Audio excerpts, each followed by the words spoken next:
Bonjour à toutes et à tous et bienvenue dans cette émission spéciale hommage au pape François.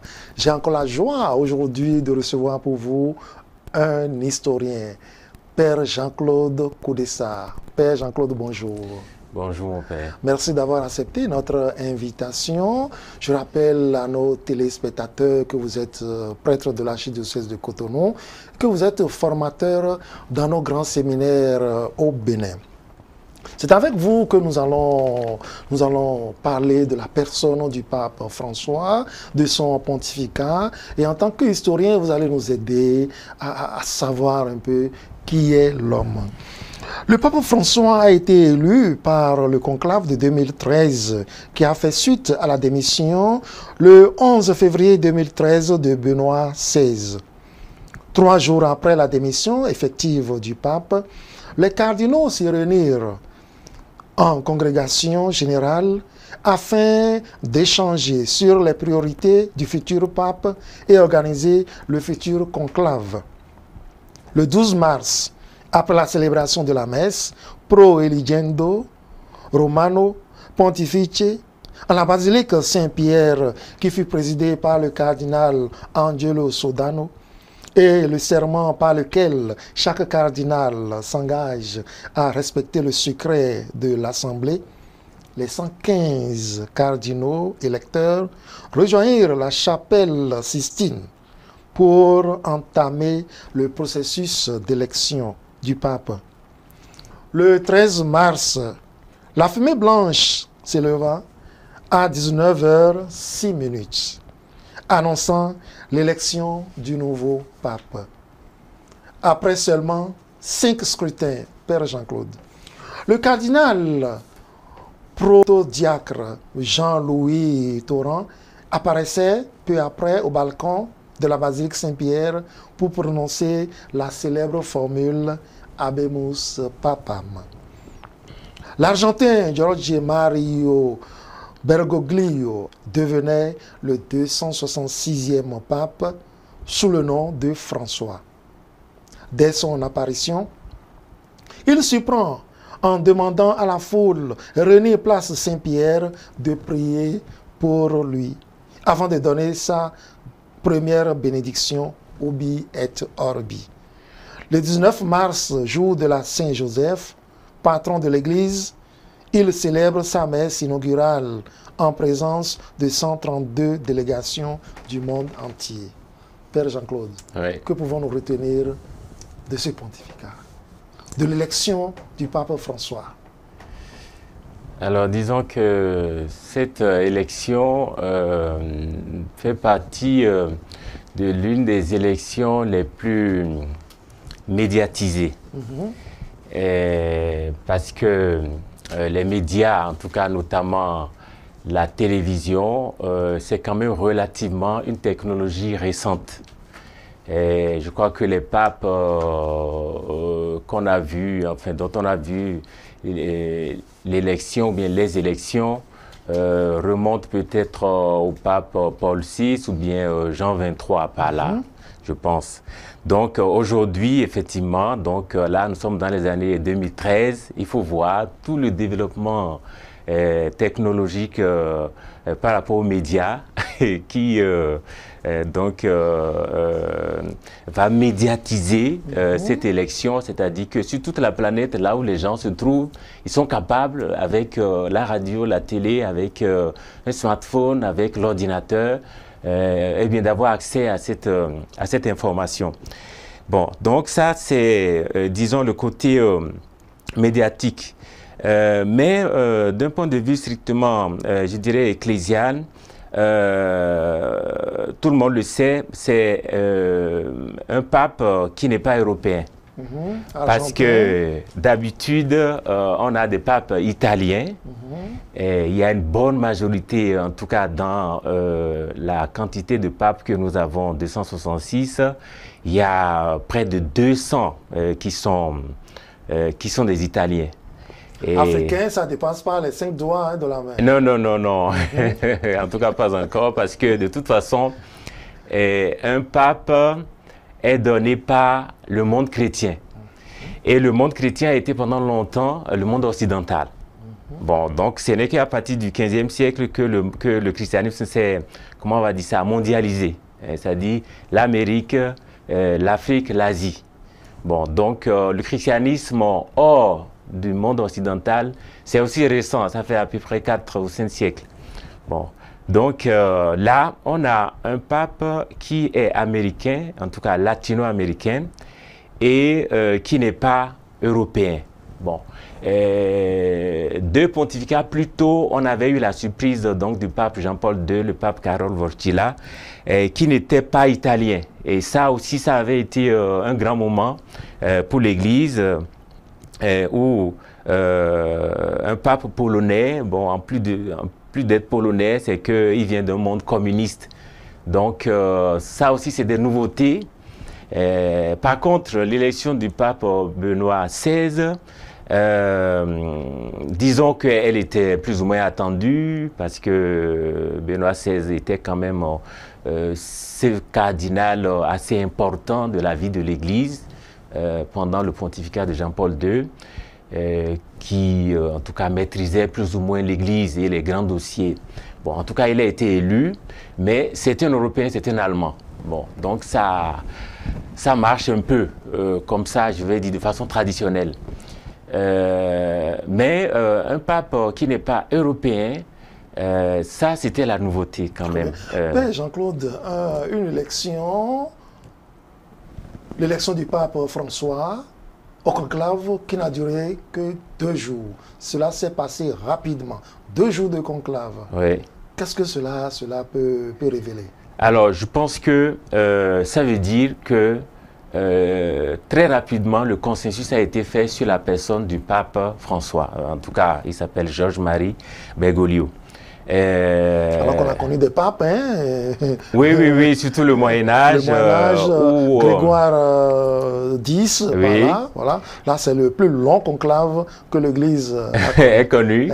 Voilà. Bon, en tout cas, il y avait toujours de la difficulté à élire les papes parce que la papauté, dans ses aspects, a évolué aussi bien du point de vue de l'élection, de la façon dont on considère le pape, de la façon dont le pape lui-même prend, disons, sa responsabilité vis-à-vis non seulement de l'Église, mais aussi vis-à-vis du monde. Tout ça, ça a évolué. Et la forme qu'on a aujourd'hui, c'est une forme extrêmement travaillée, extrêmement revue, étudiée. Voilà. Donc, en 2 jours, ça veut dire que très rapidement, les cardinaux se sont rendus compte que... c'est l'homme qu'il fallait, c'est oui, ça? en tout cas, la candidature de cet Argentin valait la peine d'être soutenu. Il ne fallait pas traîner. Voilà. Mais quand même, relativement, ce n'est pas... le pape qui a été... non, disons, ce que je veux dire, c'est que, par exemple, le pape Jean-Paul Ier a été aussi très rapidement élu. Donc, l'idée, c'est quand même de comprendre qu'il s'agit du consensus qui est fait autour d'un homme assez rapidement parce qu'on se rend compte que il est la personne idéale pour incarner la papauté. Très bien. Et son nom, le nom qu'il a pris, François, a été pour plusieurs une surprise. Oui, une surprise parce que c'est la première fois qu'on porte ce nom. D'habitude, les noms des papes sont toujours... Un nom prophétique, vous voyez? Oui, un nom prophétique parce que ça annonce ce que lui-même en pense et ce qu'il veut incarner ou bien ce qu'il a toujours pensé que l'Église doit incarner. Donc, François, c'est en rapport avec Saint François d'Assise. Donc, c'est le fondateur de l'ordre franciscain. Donc, c'est ce saint-là qui a bousculé l'Église dans les 11e, 12e siècles, en rappelant la place de la pauvreté, en tout cas de la vertu de pauvreté au sein de l'Église. Parce qu'il faut toujours voir que l'Église est en marche dans le monde. Et comme tel, il y a toujours un risque pour l'Église d'incarner, en tout cas je dirais, les vertus du monde, ou d'être un peu au rythme de ce monde-ci. Donc, il y a évidemment la façon dont le monde se comporte, et il y a la façon dont l'Église doit se comporter. Or, on se rappelle que l'Évangile a dit, vous êtes dans le monde, mais vous n'êtes pas du monde. Donc, la facilité pour l'Église de se laisser aller au monde peut se jouer là. Voilà. Donc, Saint François d'Assise a été celui-là qui a vraiment essayé, par ses efforts, de travailler une nouvelle Église qui doit faire en sorte qu'on puisse voir le visage du pauvre comme le visage du Christ. Donc, en prenant ce nom-là, eh bien, le pape, et il va le montrer par plusieurs actes, qu'il veut être vraiment proche. En tout cas, il faut que l'Église soit proche des périphéries, comme il dit. Et une autre surprise, au-delà du nom François qu'il porte, quand il est apparu au balcon Saint-Pierre, il demandait à la foule mais de se recueillir, de prier pour lui et de le bénir. Mais là, ça a été une surprise, le tollé général. Alors, de toute façon, on aura été maintenant habitué au style du pape François, que c'est quelqu'un qui essaie d'être authentique et qui essaie de casser un peu les codes, en tout cas un peu le protocole, la façon dont les choses se font ou bien doivent se faire. Et c'est relatif de l'Église, cette façon de faire? Oui, sans doute, parce que ça signe l'authenticité d'une certaine façon. Ce qu'il fait, ce n'est pas quelque chose de scandaleux. Ou bien même, si on veut garder le mot scandale, ce serait scandaliser les gens, mais de la bonne façon. Voilà. Et disons que ce qu'il a fait, à mon avis, moi je vois deux lectures, enfin un premier niveau, c'est que c'est pas la première fois que le peuple chrétien prie pour le pape. Il ne nous échappe pas qu'au cœur de la messe, lorsqu'on célèbre l'Eucharistie, on prie pour le pape. Voilà, et on prie pour l'évêque, l'ordinaire du lieu. Donc ça, c'est déjà une pratique, une tradition dans l'Église, que le pape ne fait que, je dirais, médiatiser d'une certaine façon. Enfin, on peut dire que le pape, c'est le représentant de Dieu, donc c'est lui qui est appelé à prier pour les autres, mais on constate quand même que dans la célébration de l'Eucharistie, nous prions pour lui. Oui. Bon, donc disons que la nouveauté n'y est pas. Mais en le faisant comme ça, de cette façon, je dirais, publique et de façon aussi médiatique, parce que toutes les télévisions du monde entier sont là, il a essayé de changer un paradigme. Parce qu'on a toujours vu les papes élus, ils viennent, ils délivrent un message, ils prennent contact avec la foule, avec l'Église, avec le monde, et ils donnent la bénédiction. Donc, on voit la verticalité de la chose. Donc, lui, il vient de Dieu, en tout cas, il est élu, et c'est lui qui accorde la bénédiction. Et ici, donc, le pape François nous prend à contre-pied en disant, eh bien, l'Église, c'est le pape, mais c'est aussi le peuple. Et ce peuple-là, le pape en fait partie, les évêques en font partie, tous les chrétiens en font partie. Et nous sommes dans une communion. Donc, la prière, qui est une activité de l'Église, en tout cas une façon de vivre de l'Église, eh bien, ça peut aller dans tous les sens. On voit là, je dirais, un côté horizontal de la prière, où nous pouvons prier les uns pour les autres, y compris pour le pape. Donc, la verticalité qu'on voyait dans la papauté, que c'est lui qui accorde la bénédiction, c'est lui qui prie pour les autres, eh bien, cette verticalité est un peu perturbée par cette horizontalité dans laquelle le pape voudrait que l'Église se lance, en tout cas de façon intense. Et subitement, il y a eu un silence général. Un silence général, peut-être un silence de surprise. Il se dit, mais comment? Que le pape nous demande de prier pour lui, ça peut encore aller, et de le bénir. Mais ça a été donc les gens ont hésité un peu à lui accorder cette bénédiction-là. Oui, parce que c'est nouveau dans ce sens-là. Dans le fond, c'est pas nouveau, mais dans la forme, c'est quelque chose de nouveau. Donc, les gens sont surpris. Ils ne comprennent pas trop ce que le pape leur demande, mais ils vont quand même se plier à ça parce que ils sont obligés de rentrer dans une nouvelle compréhension qui va prendre le temps que ça va prendre. Mais voilà, donc la surprise, elle peut s'interpréter à partir de là. Très bien.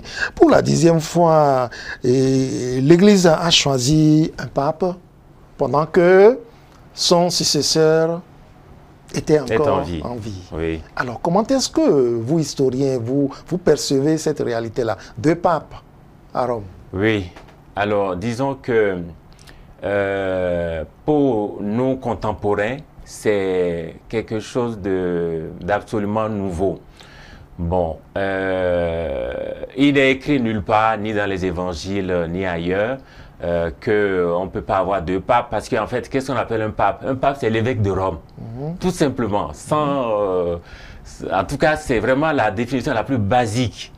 De par le passé, on a connu le pape d'Avignon. Hein? Oui. Ça, c'est l'histoire qui nous... Oui, parce que donc les papes d'Avignon, ça dit qu'on a connu en même temps plusieurs papes parce qu'il y avait des crises. Des crises, oui. Et là, on assiste à quelque chose de nouveau pour nos contemporains parce que quand même, dans la vie, dans une vie humaine, voir 2 ou 3 papes, il faut avoir la longévité.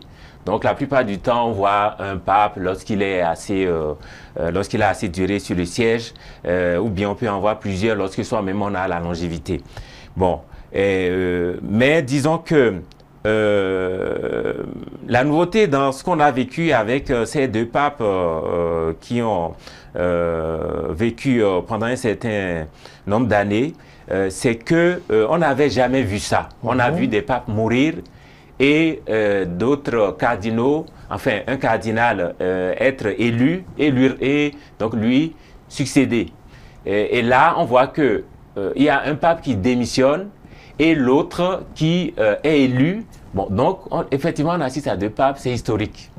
Je dirais tout simplement que c'est historique, mais c'est pas nouveau parce que à partir du moment où on peut mener la réflexion en disant que le pape, c'est l'évêque de Rome, nous savons que les évêques vont à la retraite.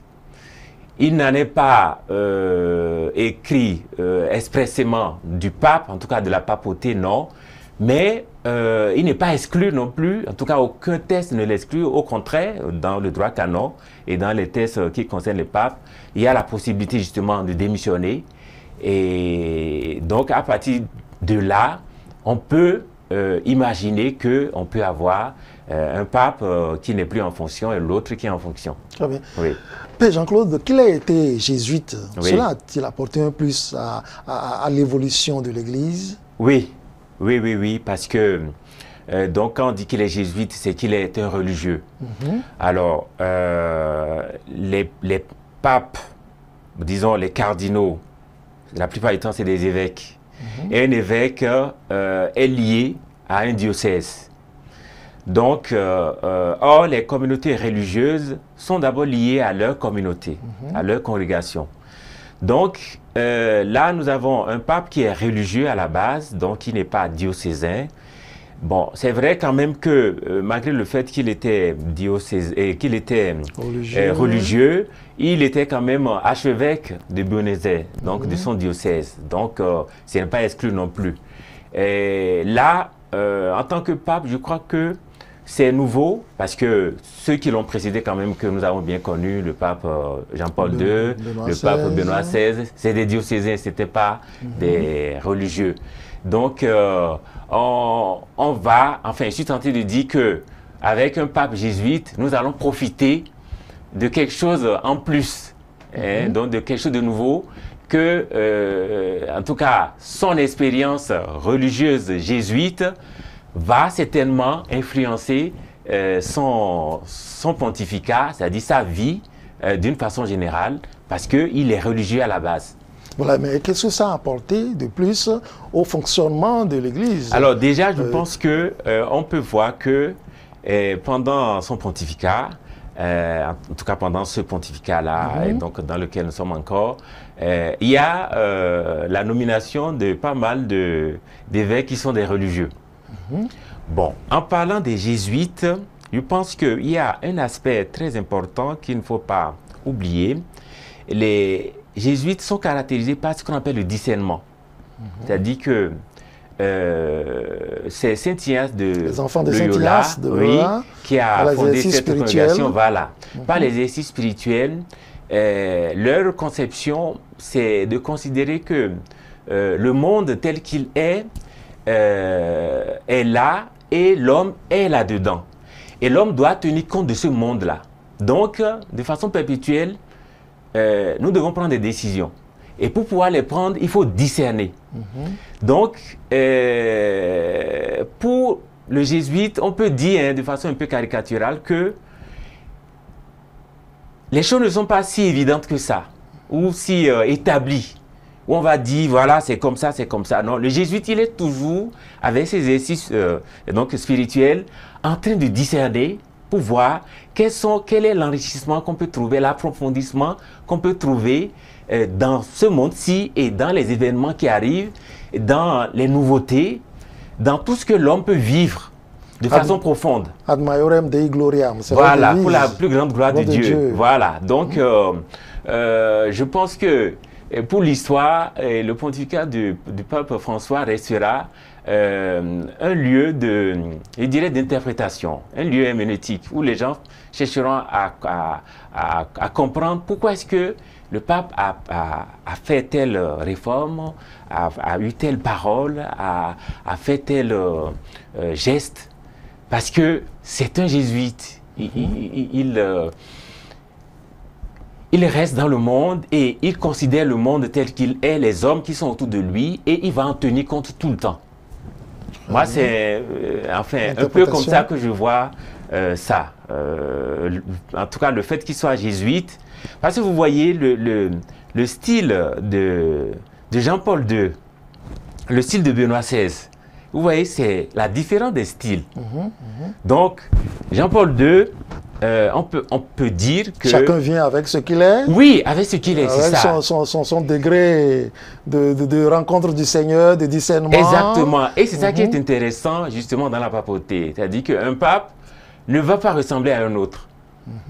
Un pape est... Bon, en tout cas, le pape que vous avez, il est ce qu'il est. Et il va influencer l'Église à partir de son être profond. Donc, Jean-Paul II, par exemple, on a vu que c'était un Polonais. Le Polonais, c'est, en tout cas, la Pologne, c'est un grand pays catholique qui a une grande dévotion pour la Vierge Marie. Et donc, il y a...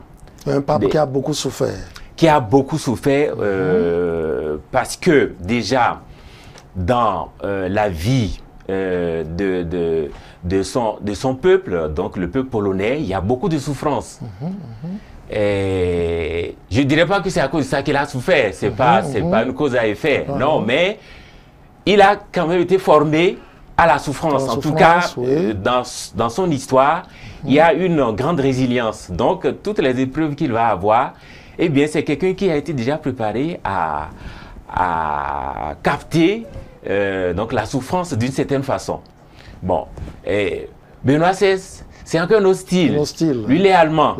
Et il vient de Munich. Munich, c'est un État allemand. Donc, c'est une fédération, donc l'Allemagne, qui est un État catholique, profondément traditionnel. Et ça va se voir dans son être, dans sa façon d'être, dans sa vision du monde. Donc, là, maintenant, nous avons... Et l'ami des pauvres, François. Oui, François. Donc, il prend ce nom, qui est un nom prophétique, vous l'avez dit au début. Donc, c'est quelqu'un... il faut rappeler que lors des congrégations générales, avant le conclave, en fait, c'est là où il s'est fait remarquer. Très bien. C'est là où il s'est fait remarquer parce que son élection, on peut rentrer dans toutes les imaginations possibles, mais il est apparu que pendant ces congrégations-là où les cardinaux essaient quand même de chercher un profil, voilà, et de mettre sur la table un peu les problèmes de l'Église, il a soulevé deux thématiques. Il a soulevé la thématique de l'autoréférentialité, c'est-à-dire que l'Église se réfère trop à elle-même. Et l'autre thématique, il dit, nous devons penser aux périphéries. Donc, en fait, c'est deux thématiques qui sont liées. Donc, Et si nous sommes dans l'autoréférentialité, en fait, c'est le péché. C'est l'orgueil, en fait. C'est une sorte d'égoïsme. Donc, on ne voit que nous, on se célèbre, on méprise l'autre. Voilà. Et là, on est dans les titres, etc. Tout ce qu'il va reprocher après, soit au cardinal, soit aux évêques, ou bien même aux prêtres, et cléricalisme et consorts. Très bien, il en a parlé. Et il va dire non, il faut aller aux périphéries. Il faut sortir. Voilà, il parle de l'Église en sortie. Il faut sortir. Donc là, il va quand même bousculer, je dirais, ce qui reste de l'Église que nous avons héritée du Moyen-Âge, qui était une Église monarchique. Le pape était un monarque. Il ne faudrait pas qu'on oublie que le pape a perdu les États pontificaux au 19e siècle, à la fin du 19e siècle. Donc le pape était un souverain qui avait des terres. Des terres, oui. Et donc il les a perdus. Et après, quand même, en 1929, avec donc les accords du Latran, il lui a été concédé que l'État du Vatican, en tout cas le territoire du Vatican, soit maintenant le territoire sur lequel il règne en tant que souverain, en tant que souverain temporel. Donc ça continue d'une certaine façon à influencer l'Église. Et c'est ça qu'il a voulu, en tout cas c'est ça qu'il a dénoncé dans ce qu'il a appelé autoréférentialité, c'est-à-dire cette référence à soi-même, cette autocélébration, cette vision de soi-même à outrance. De ramener tout à soi. Voilà. Or, Jésus a prêché la bonne nouvelle pour les pauvres. Très bien. Donc, si on commence à se célébrer soi-même, ça veut dire qu'on délaisse les pauvres et qu'on n'en prend plus soin. Or, l'Église est là pour ça. L'Église est là pour les pauvres. Le pauvre, il a dit, et Jésus a dit, lorsque vous l'avez fait à l'un de ces petits parmi vous, c'est à moi que vous l'avez fait. Alors, donc, le pape, il s'est fait remarquer au cours de cette intervention qu'il a eue. Donc, c'est tellement ça, comment on dit, touché le cœur des autres cardinaux qui se sont dit, voilà, mais en fait, il a tout compris. Voilà. Il a tout compris. Et quand il prend le nom François, c'est cohérent. C'est cohérent parce que Saint François, effectivement, s'est détaché de tous les biens de ce monde pour embrasser d'âme pauvreté, comme il dit, pour pouvoir vraiment être au diapason de tous. Très bien. Donc, je pense que ce pape, bon, en tout cas, il a vraiment plusieurs aspects. Hein. Il est jésuite, il est argentin, donc il est latino-américain. On sait que le continent américain est marqué par la pauvreté, par les révolutions communistes, par la souffrance, en tout cas la misère matérielle. Donc, il connaît ces thématiques-là, il les maîtrise et il vient de ce monde-là. Il a vécu là-bas, il a été évêque. Et on a parlé de lui comme d'un évêque qui était vraiment proche. Il n'était pas quelqu'un qui se réfugiait dans son évêché et qui déléguait son pouvoir, non, vraiment. On le voyait descendre, aller manger avec le personnel du Vatican. Il a épousé le peuple, en tout cas au sens symbolique. Il aimait aller voir un match de football, il prenait le métro. Comme tout le monde. Oui, comme tout le monde, alors qu'il pouvait avoir une voiture avec son chauffeur et tout. Donc, il me semble que dans la biographie du pape François, il y a cette cohérence qu'on voit aussi bien de son état de religieux et de tout ce qu'il a comment on dit, construit pendant des années comme bagage humain, spirituel, personnel, et sa façon de voir le monde et de voir l'Église en rapport avec ce monde-là. Très bien, merci Père Jean-Claude pour nous avoir permis de connaître un peu la personne du pape François. Le pape François, il n'a pas seulement l'évangile dans la main, il a l'évangile dans le cœur, puisque durant tout son pontificat, il s'est approché des pauvres, des malheureux, et il le disait, à plusieurs reprises, aller vers les périphéries. Et il s'est détaché de tout ce qui est apparat pontificaux pour donner vraiment l'exemple. Alors de lui, nous retenons tout cela. L'histoire aura retenu du pape François qu'il est un pape humble. Le pape qui a compris la mission de l'Église, le pape qui a su, dans le discernement, mettre l'Église sur la bonne voie. En tout cas, nous aurons retenu de lui beaucoup de choses et je crois que c'est à l'actif de l'Église catholique aujourd'hui. nous bénissons le Seigneur. Que le Seigneur continue toujours de soutenir son Église pour que la flamme de l'Évangile que le Seigneur a remise dans les mains de l'Église, que cette flamme-là demeure toujours et éclaire toute l'humanité. Nous vous disons merci de nous avoir suivis. Vous pouvez toujours revoir cette émission sur le site internet qui s'affiche au bas de votre écran, www.lumenchristytv.com. Merci au Père Jean-Claude et que Dieu nous bénisse. Amen.